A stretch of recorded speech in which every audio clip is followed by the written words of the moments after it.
Hello everyone, this is Maki. It's been about a week since the GQuuuuuuX story came to a close. But the excitement among fans is still going strong. Some fans in Japan are joking around, saying things like I can't wait for episode 13 of GQuuuuuuX. I'm seriously looking forward to it.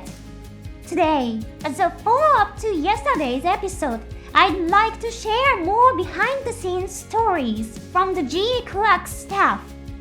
First up is director Kazuya Tsurumaki, scriptwriter Yoji no Kido, and Miss Tomoyo Kurosawa, who voiced Machu.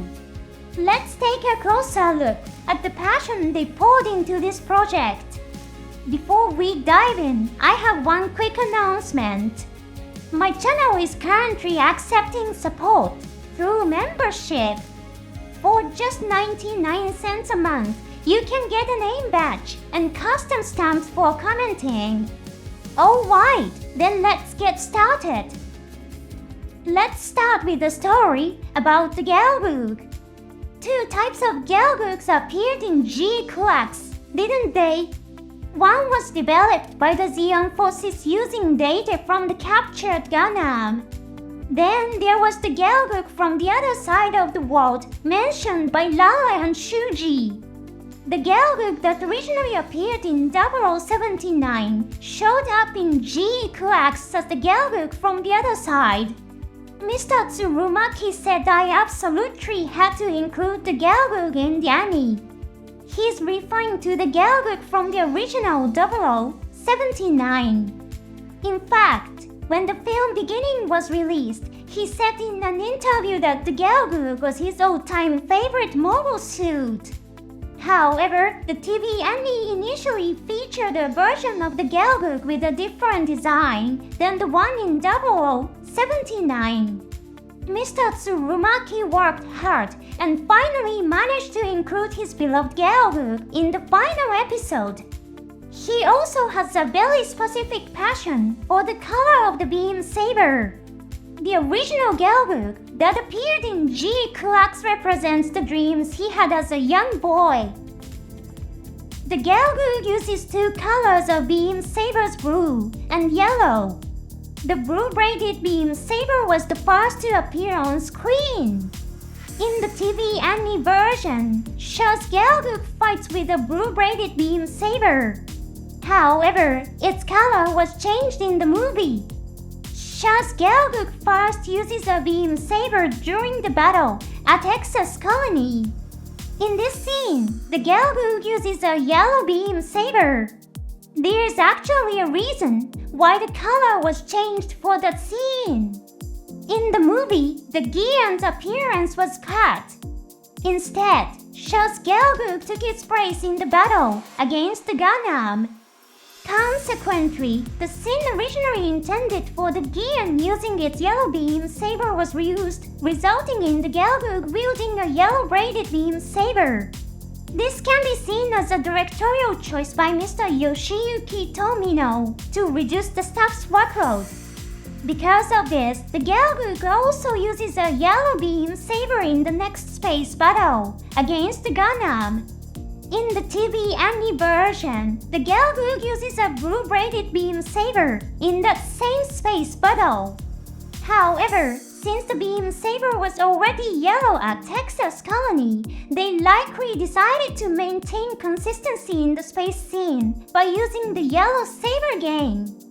Internal materials from Sunrise and Bandai apparently state that the GELGOOG's beam saber has a yellow braid, and this has become an official setting shared by staff when producing animated works. Mr. Tsurumaki made a comment in a slightly apologetic tone. I really liked the GELGOOG that used a blue-braided beam saber.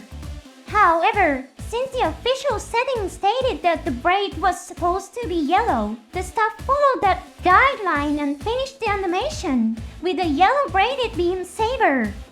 I apologized and asked the staff to change the braid to blue. With a somewhat sheepish expression, Mr. Tsurumaki said when it came to the GELGOOG, they let me fulfill my personal wish. Even in the final episode of GQuuuuuuX, there are scenes with the yellow-braided beam Sabre. It seems they weren't able to revise every shot.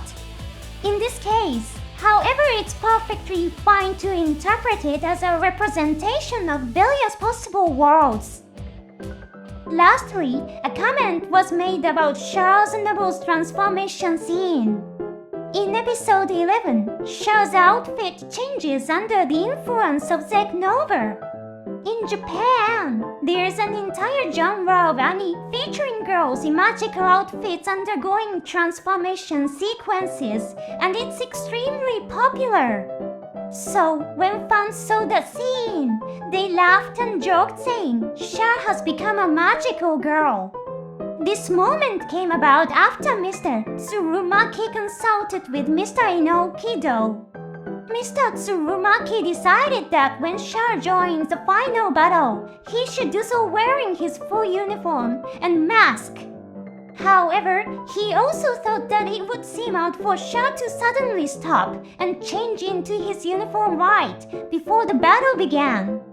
After all, Char isn't someone who swore loyalty to the Zeon forces. There wouldn't be a logical reason for him to put on that old uniform. Upon hearing this, Mr. Inokido decided, well, then we'll just have to make him transform. Nova is a phenomenon capable of transporting giant objects like a GUNDAM through space. Therefore, it's not far-fetched to think it could summon a uniform and a mask, too. That's how the scene of Charles Nova wearing his military uniform and mask came to be. Mr. Tsurumaki said it might not be the most logical thing for Char to put on a uniform, but from an entertainment standpoint, it felt right for him to go into battle wearing it. In the end, their choice delighted the fans. It was a blend of logic and entertainment with a passion for the tiniest details. GQuuuuuuX was an anime brought to life by balancing all of those elements beautifully. Thanks for watching all the way through. See you again in the next episode.